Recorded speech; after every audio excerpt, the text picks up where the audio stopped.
Menteri Koordinator Bidang Hukum Hak Asasi Manusia, Imigrasi, dan Pemasyarakatan, Yusril Issa Mahendra menjelaskan tentang penerapan Kitab Undang-Undang Hukum Acara Pidana atau KUHAP yang baru disahkan akan tetap dilaksanakan, dan meminta kepada masyarakat jika merasa tidak puas bisa melakukan judicial review. Hal ini diungkapkannya belum lama ini saat kunjungannya di Makassar.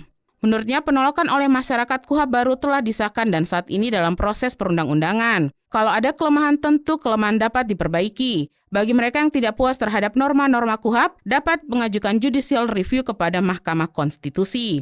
Lebih jauh, Yusril mengaku pemerintah harus menyusun sejumlah peraturan pemerintah untuk melaksanakan KUHAP dan sejauh ini dirinya melihat belum ada alasan untuk mengeluarkan Perpu menindaklanjuti KUHAP baru. Dan pemerintah sendiri harus menyusun sejumlah peraturan pemerintah untuk melaksanakan KUHAP itu, dan juga perlu ada peraturan Kapolri, peraturan Jaksa Agung untuk melaksanakannya. Dan karena itu tentu dalam pembentukan PP, dalam peraturan-peraturan juknis yang dibuat oleh Kapolri dan Kejaksaan Agung, tentu itu akan menafsirkan sebegitu rupa pasal-pasal itu supaya tidak menimbulkan ekses negatif seperti yang dikhawatirkan oleh sejumlah.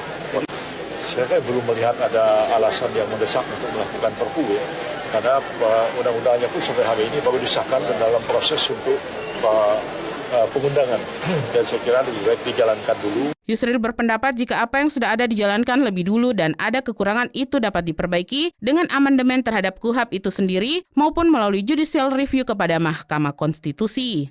Informasi selengkapnya dapat Anda baca di portal berita kami rri.co.id dan jangan lupa untuk mendownload aplikasi RRI Digital di Play Store.